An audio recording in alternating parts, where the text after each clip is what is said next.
Salam alaikum. On va continuer notre leçon concernant la généralité sur les fonctions numériques. On va traiter dans cette partie l'étude et la représentation graphique des fonctions polynômes du deuxième degré et des fonctions homographiques.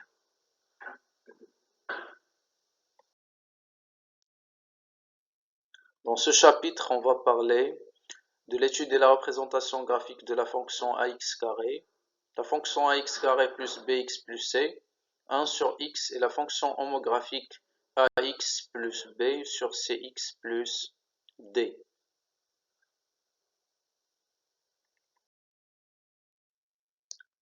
Premièrement, comme activité, on a un nombre réel non nul, la fonction f de x définie sur R par ax carré, cf sa courbe représentative dans un repère orthonormé. Première question, déterminer la parité de f. Calculer le taux de variation dans la deuxième question. Troisièmement, les variations de f si A strictement positif. Quatrièmement, les variations si A strictement négatif. Cinquièmement, calculer f de 0, f de 1 et f de 2. Et tracer CF dans les cas A est égal à 2 et A est égal à moins 1.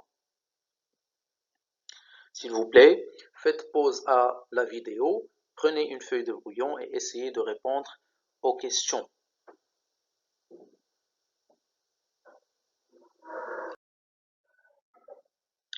Donc, comme réponse, la première question, f de x est égal à x carré. Alors, le domaine de définition, c'est R. F est un polynôme. X appartient à R, donne directement que moins x appartient à R. On calcule f de moins x. Ça donne A, facteur de moins x le tout carré, est égal à ax carré est égal à f de x. Donc f est une fonction paire. La deuxième question, pour calculer le taux, on calcule f de x moins f de y sur x moins y. Ça donne ax carré moins y carré sur x moins y. On factorise l'identité remarquable, puis on simplifie, on va trouver à la fin a facteur de x plus y. Alors, comme remarque, f est une fonction paire. Alors, on va étudier les variations sur l'intervalle df intersection r plus est égal à r plus, car les fonctions paires donnent des variations opposées dans les intervalles symétriques. Troisièmement, pour a strictement supérieur à 0, x et y appartiennent à r plus, donc ils sont positifs. Le taux de variation est égal à facteur de x plus y. Alors le taux est aussi positif, car a positif et xy positif. Ce qui donne que la fonction f est croissante sur R+. Le tableau de variation de la fonction f. Elle est définie de moins l'infini à plus l'infini, mais la variation, on l'a étudiée sur l'intervalle 0 plus l'infini. On a trouvé que la fonction est croissante sur cet intervalle. La fonction est paire, donc, donne une variation opposée dans l'intervalle moins l'infini 0. Donc, elle sera décroissante. Bien sûr, l'image de 0, on remplace dans la fonction, on va trouver que c'est égal à 0. Bien.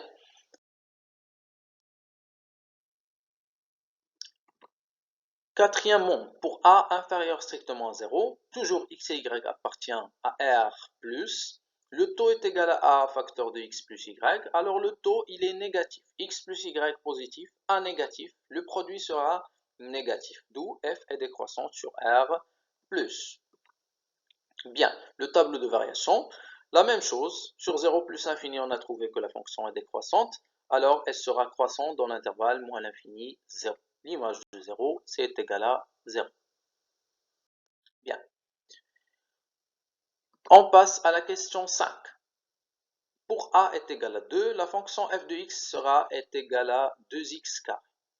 Son tableau de variation, a il est positif, alors elle sera décroissante et croissante, avec l'image de 0 est égale à 0. On va prendre quelques points avec leurs images. 0, f de 0 c'est 0, f de 1 c'est 2 et f de 2 c'est 8. Pour tracer la courbe dans un repère orthonormé, premièrement, on place les points 0, 0, point 1, 2 et le point 2, 8. Et on va essayez de faire passer un trait des 3 points, comme montre cette vidéo.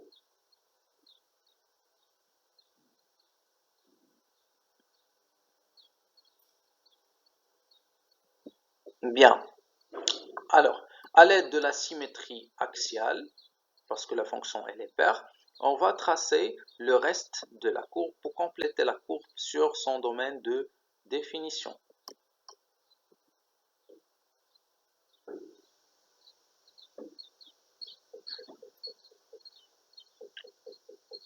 Bien.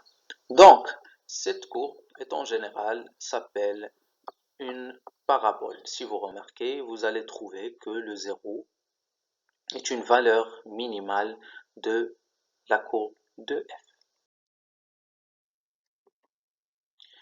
Dans le deuxième cas, a est égal à moins 1, f de x est égal à moins x au carré.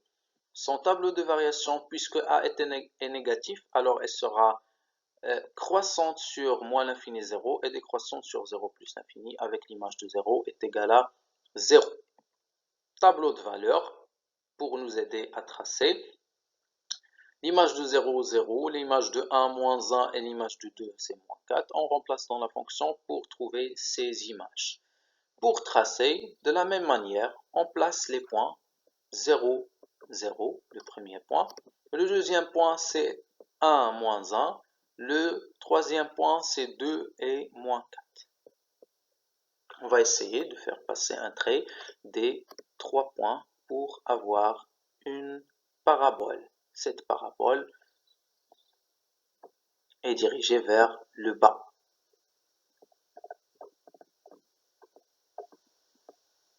Donc pour compléter, la même chose, pour compléter la courbe, on va tracer la partie négative à l'aide d'une symétrie axiale.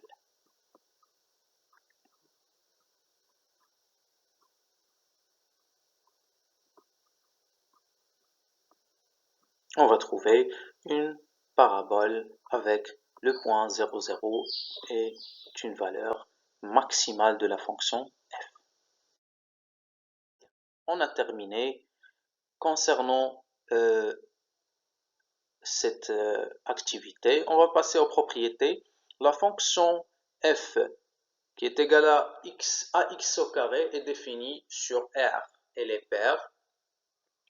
A est la valeur qui désigne la variation de la fonction f. Donc si A positif, elle sera décroissante croissante. Dans ce cas, le 0 est le minimum de la fonction f. Et si A est négatif, elle sera croissante décroissante avec 0, le maximum de la fonction f. La courbe de cette fonction est appelée parabole. L'origine s'appelle le sommet du parabole. L'axe des ordonnées s'appelle l'axe de symétrie de C. Comme exercice d'application, donnez le tableau de variation et tracez la courbe des deux fonctions ux est égal à 1 sur 2x carré, vx égale à moins 3 sur 2x carré dans un repère orthonormé. Essayez de travailler cet exercice et envoyez-moi vos réponses. Merci pour votre attention. On a terminé.